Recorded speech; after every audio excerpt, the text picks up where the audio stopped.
안녕하세요, 호주캐시입니다. 오늘은 호주에서 이민을 했을 때 아이 키우는 거에 대한 장점은 뭔가요? 라고 많이 물어보셨어요, 이번에. 그래서 아이 키우는 거 어때, 호주에서?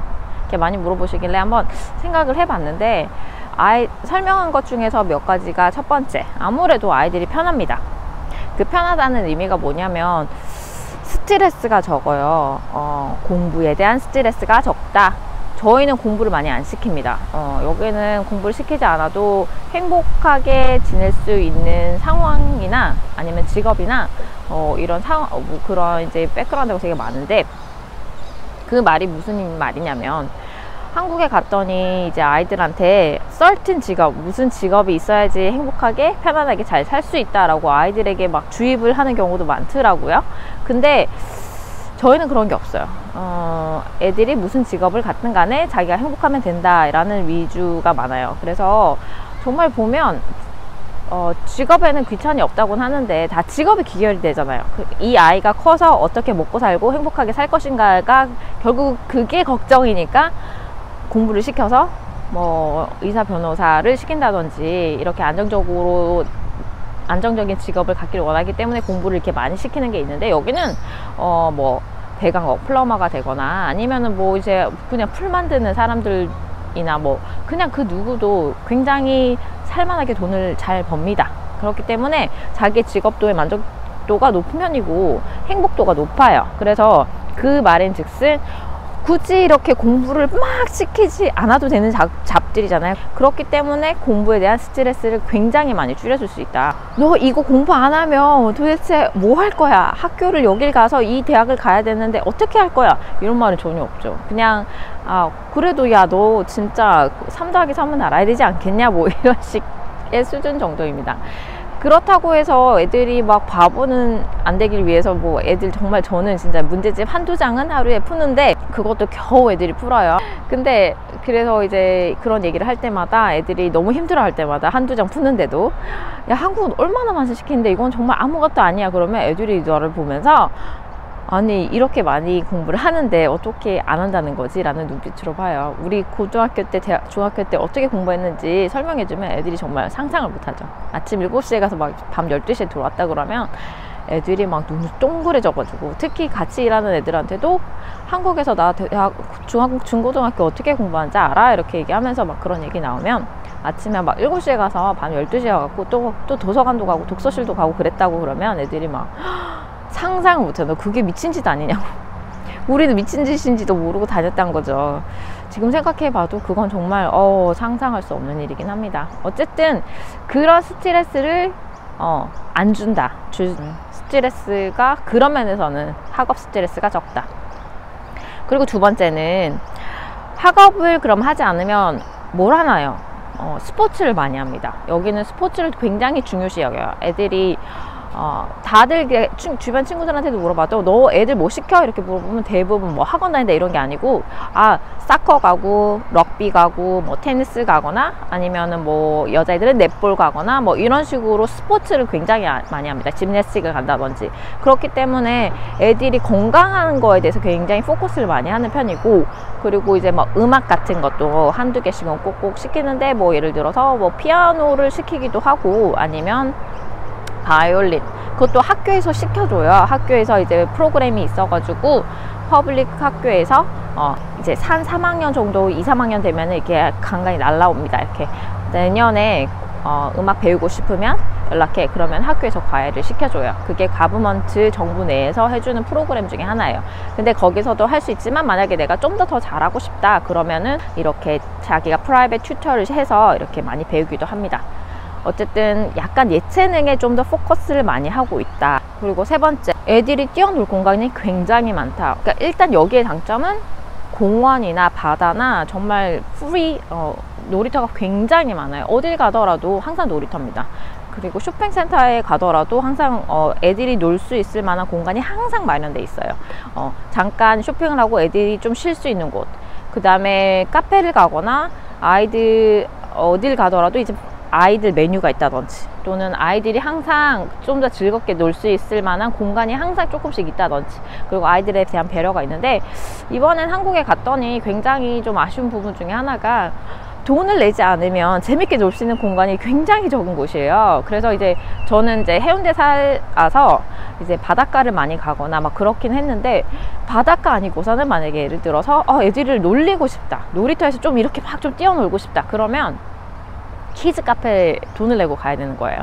키즈 카페 가는데 한 사람당 2만 원이고, 엄마도 들어가면 그쵸, 돈을 따로 내잖아요. 아빠도 들어가면 또 돈을 내고, 또 음료수를 사 먹고, 그러면 또 이제 음식이 엄청 잘 돼 있잖아요. 그러니까 거기서 키즈 카페 한번 가면은 10만 원 깨지는 건 일도 아닌 거예요. 그래서 너무 놀란 거예요. 아니 물론 아이들이 한국에서 이러한 놀이를 할 수 있다라는 걸 보여주고, 굉장히 이제 그 퀄리티가, 아무래도 키즈 카페는 다 돈을 들여서 가는 곳이니까 장난감이라든지 이런 퀄리티는 정말 좋아요. 그렇긴 한데 나는 지금 잠깐 애들을 놀리고 싶은데 이렇게 돈을 안 쓰면 놀 수가 없는 거예요. 그래서 무슨 짐 하러 이렇게 뭐 그런 거 하는 것도 전부 다 돈, 그리고 안에서 애들이 또 얘가 먹으면 나도 먹어야 되니까 먹는 것까지 해서, 정말 이거는 진짜 돈이 없으면은 아니 돈을 쓰지 않으면 아이들을 놀릴 수가 없구나 라고 느꼈습니다. 그리고 카페 같은 데 갔더라도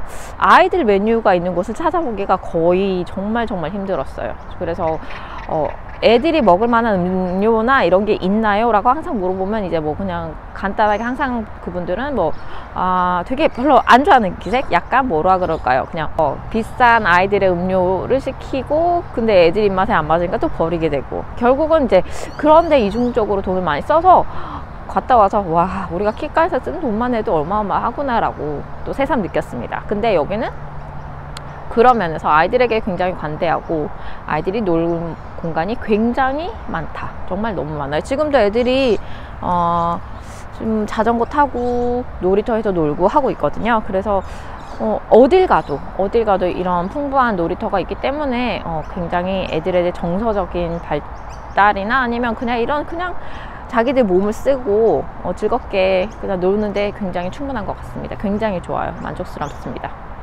아마 이게 제가 가장 만족하고 사람들에게 추천하는 이유 중에 하나인 것 같아요. 그리고 네 번째 말에 뭐예요? 거기 공기 너무 좋죠. 공기 너무 좋고 하늘이 너무 이쁘죠.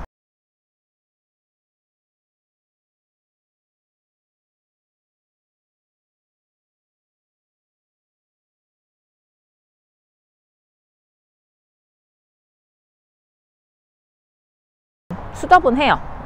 물론 아이들은 케바케고, 그래서 아이들이 생활하는 데 있어서 못된 아이들이 만나서 이제 불링을 당하기도 하기도 합니다. 그런 경우는 심각하게 이제 뭐 어필을 할 수 있는 경우인데, 대체적으로 제가 봤을 때는 애들이 그냥 조금 순한 편인 것 같아요.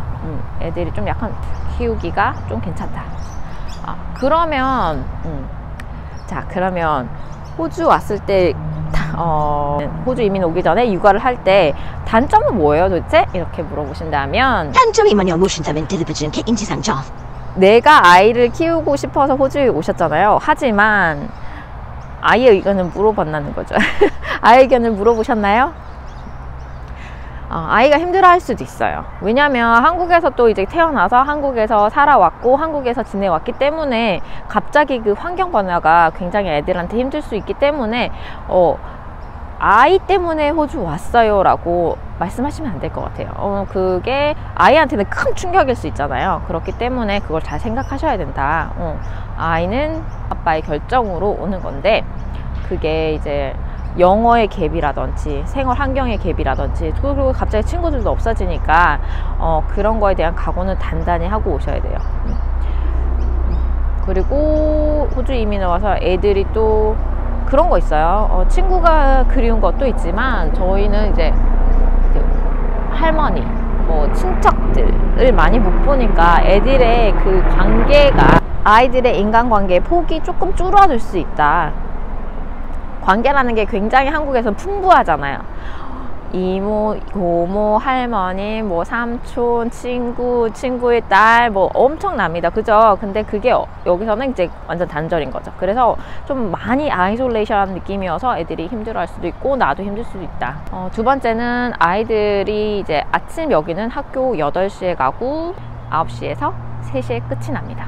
그래서 아침 8시 반쯤에 학교를 가고 마치고 오면 3시 반이라서 굉장히 시간은 좋아요. 그런데 픽업을 해주고 드랍인을 해줘야 되기 때문에 만약에 이렇게 일이 남편이랑 조율이 잘 안 된다면 그 전에 비포 스쿨이라고 보내야 되는 것도 있고 아프터 스쿨을 보내는 것도 있어요. 아침에 6시에 문을 열거든요, 비포 스쿨은. 그래서 그렇게 보내거나 아니면 아프터 스쿨 보내서 뭐 저녁 6시까지 맡아주는 그런 이제 프로그램이 있는데 그런 데를 보내야 하는데 뭐 그런 엑스트라 코스트가 붙을 수 있다. 조율이 안 된다면. 그래서 그런 면에서 좀 힘들 수 있고, 그리고 여기는 급식이 없습니다. 도시락을 열심히 싸주셔야 돼요. 그래서 메뉴 걱정도 많이 하는 편이고, 요리를 싫어하신다면 힘들 수도 있다. 도시락을 맨날 싸야 된다. 그런 점이 또 그런 사유가 될 수도 있고, 그리고 좀 늦은 아이 오면은 애들이 굉장히 좀 힘들어하는 경우도 없잖아 있더라고요. 영어라든지 그런 게 아무래도 이제 커뮤니케이션이나 문화 차이가 있다 보니까 힘들어하는 경우도 있으니까 그런 것도 잘 살펴보시고 오시면 될 것 같고요. 그래서 여기까지 이제 간단하게 내가 생각한 장점과 단점을 얘기를 해봤어요.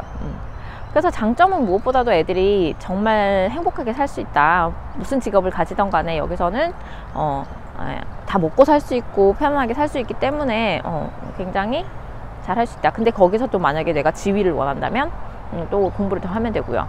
근데